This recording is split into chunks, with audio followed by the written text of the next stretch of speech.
अच्छे लोगों के साथ हमेशा बुरा क्यों होता है? गीता में श्री कृष्ण ने दिया है अर्जुन को इसका जवाब। आइए जानते हैं इस वीडियो में। उससे पहले हमारे चैनल को सब्सक्राइब करें और वीडियो को लाइक और शेयर करें। धन्यवाद। जय श्री राधे कृष्णा। अच्छे लोगों के साथ हमेशा बुरा क्यों होता है? वहीं जो लोग बुरे कर्म करते हैं और अज्ञान की राह पर होते हैं वो खुशहाल दिखते हैं। श्री कृष्ण ने इसका जवाब गीता में दिया है। आपने महसूस किया होगा कि जो लोग अच्छे कर्म करते हैं वो परेशान रहते हैं, वहीं जो बुरे कर्म करते हैं वो खुशी से रह रहे होते हैं। अच्छे कर्म करने वाले परेशान होते हैं कि आखिर उन्हें इतनी परीक्षा क्यों देनी पड़ रही है, जबकि जो अधर्म की राह में हैं वो खुश हैं और जिंदगी का लुत्फ उठा रहे हैं। अगर आपके मन में भी ये सवाल आया है तो आज हम आपको इसका जवाब देंगे। ये जवाब वो है जो भगवत गीता में लिखा है और श्री कृष्ण ने अर्जुन को दिया था। भगवत गीता में वर्णित कथा के अनुसार जब भी अर्जुन के मन में कोई दुविधा होती थी तो वो श्री कृष्ण के पास पहुंच जाते थे। एक बार की बात है, अर्जुन भगवान श्री कृष्ण के समीप आकर कहा कि वो दुविधा में है और इसका जवाब वो श्री कृष्ण से चाहते हैं। श्री कृष्ण ने पूछा कि क्या सवाल है? अर्जुन ने कहा, मुझे ये जानना है कि अच्छे लोगों के साथ हमेशा बुरा ही क्यों होता है, वहीं बुरे लोग खुशहाल दिखते हैं।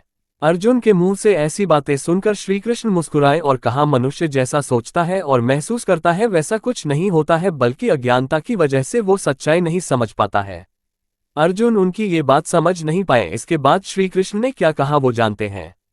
श्री कृष्ण ने अर्जुन से कहा, पार्थ, मैं तुम्हें एक कथा सुनाता हूँ, उसे सुनकर तुम समझ जाओगे कि हर प्राणी को उसके कर्म के हिसाब से ही फल मिलता है।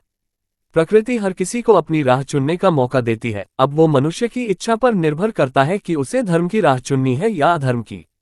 कथा शुरू करते हुए श्री कृष्ण ने कहा, एक नगर में दो पुरुष रहा करते थे।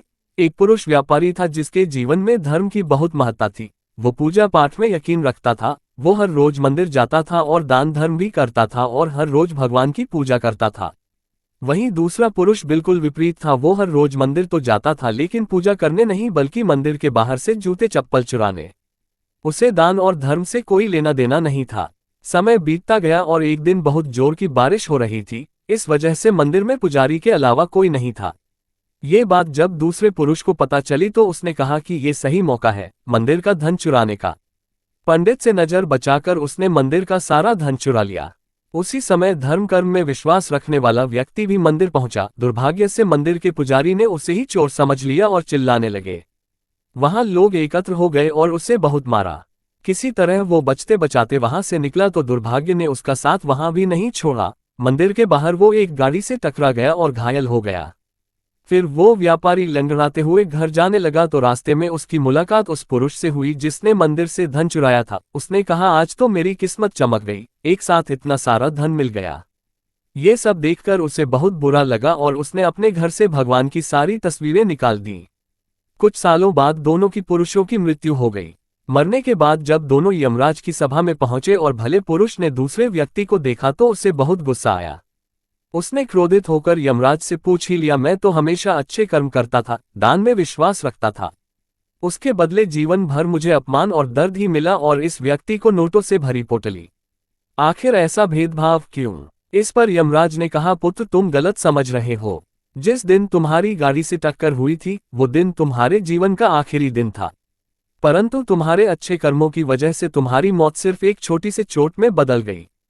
तुम इस दुष्ट व्यक्ति के बारे में जानना चाहते हो। दरअसल इसके भाग्य में राजयोग था, मगर इसके कुकर्मों और अधर्म की वजह से वो सिर्फ एक छोटी सी धन की पोटली में बदल गया। कथा सुनाने के बाद श्री कृष्ण अर्जुन से कहते हैं, पार्थ, क्या अब तुम्हें तुम्हारे सवाल का जवाब मिल गया? ऐसा सोचना कि भगवान तुम्हारे कर्मों को नजरअंदाज कर रहे हैं, ये बिल्कुल भी सत्य नहीं है। भगवान हमें कब क्या किस रूप में दे रहा है मनुष्य को समझ में नहीं आता है, मगर आप अच्छे कर्म करते रहें तो भगवान की कृपा हमेशा बनी रहती है। इसलिए अपने अच्छे कर्मों को बदलना नहीं चाहिए, क्योंकि उसका फल हमें इसी जीवन में मिलता है।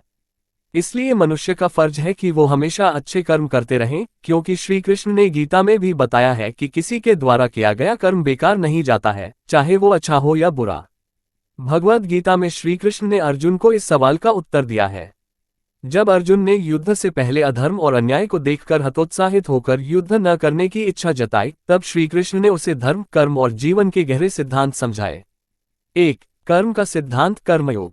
गीता में श्री कृष्ण बताते हैं कि अच्छे और बुरे का आधार केवल हमारी दृष्टि है। प्रत्येक व्यक्ति अपने पिछले जन्मों के कर्मों का फल भोग रहा है। अगर किसी अच्छे व्यक्ति के साथ बुरा हो रहा है तो यह संभव है कि वह अपने पूर्व जन्मों के बुरे कर्मों का फल भोग रहा हो। श्लोक भगवद गीता 2.47 कर्मण्येवाधिकारस्ते मां फलेषु कदाचन मां कर्मफल हेतुर्भूर्मा ते संगोस्त्व कर्मणि। अर्थ, मनुष्य को सिर्फ कर्म करने का अधिकार है, लेकिन फल की चिंता नहीं करनी चाहिए। कर्म करना हमारा कर्तव्य है, फल देना ईश्वर का कार्य है। 2. जीवन एक परीक्षा है। श्री कृष्ण ने अर्जुन को समझाया कि यह संसार अस्थायी है और आत्मा अमर है। दुख और सुख जीवन के दो पहलू हैं, जिनसे घबराने की जरूरत नहीं है।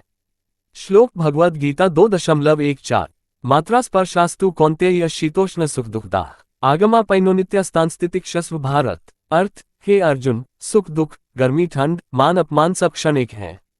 इन्हें सहन करना सीखो, क्योंकि ये आते जाते रहते हैं। 3. भगवान हर किसी की परीक्षा लेते हैं। जब कोई व्यक्ति धर्म के मार्ग पर चलता है तो उसे कई कठिनाइयों का सामना करना पड़ता है, लेकिन ये परीक्षा उसके आत्मिक उत्थान के लिए होती है।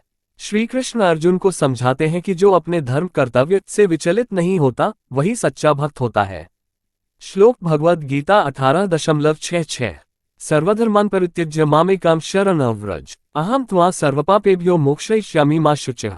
अर्थ, सभी धर्मों कर्तव्यों को छोड़कर मेरी शरण में आओ, मैं तुम्हें सभी पापों से मुक्त कर दूंगा और मोक्ष प्रदान करूंगा। निष्कर्ष 1. अच्छे लोगों के साथ बुरा इसलिए होता है क्योंकि वे अपने पूर्व जन्मों के कर्मों का फल भोग रहे होते हैं। 2. जीवन में सुख दुख अस्थायी हैं, इसलिए इनसे घबराने की जरूरत नहीं। 3. भगवान कठिन परिस्थितियों के माध्यम से हमारी परीक्षा लेते हैं ताकि हम आध्यात्मिक रूप से मजबूत बने। 4. जो सच्चे हृदय से भगवान की शरण में जाता है वह अंततः सभी दुखों से मुक्त हो जाता है। इसलिए हमें हर परिस्थिति में धैर्य और श्रद्धा बनाए रखनी चाहिए और अपने कर्मों को श्रेष्ठ बनाने का प्रयास करना चाहिए। भगवद गीता में श्री कृष्ण ने समझाया है कि अच्छे लोगों के साथ बुरा होने का कारण केवल यह नहीं है कि वे अच्छे हैं, बल्कि यह उनके कर्मों और ईश्वर की लीला का हिस्सा है।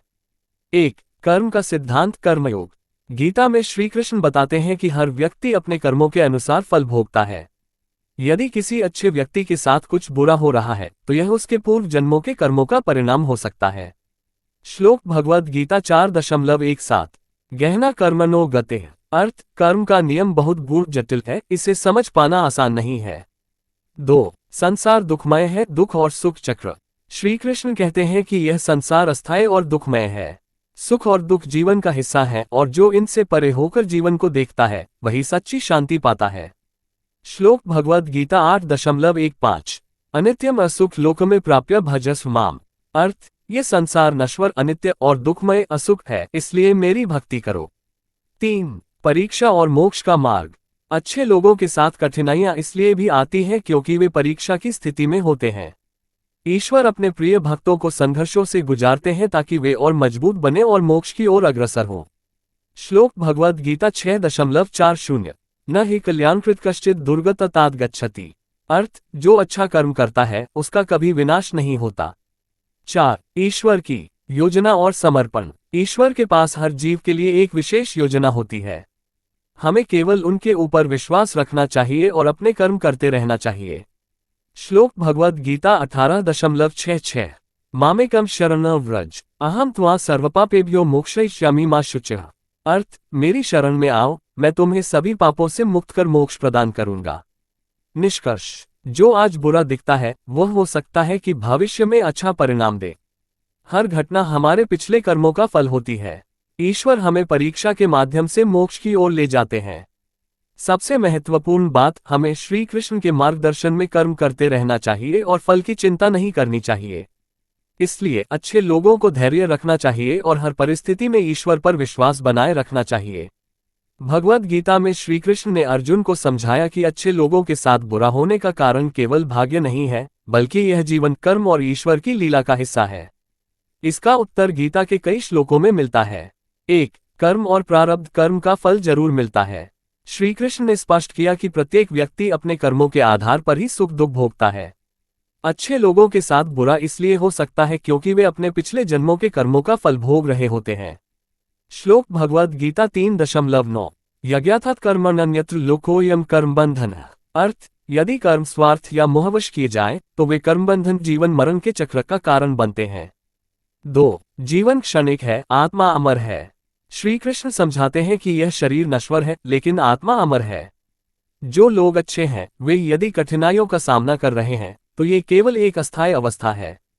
श्लोक भगवद गीता 2.22 वासांसी जीर्णानि यथा विहाय नवानि गृह्णाति नरोप्राणि। अर्थ, जिस तरह मनुष्य पुराने वस्त्र त्याग कर नए धारण करता है उसी प्रकार आत्मा पुराने शरीर को छोड़कर नया धारण करती है।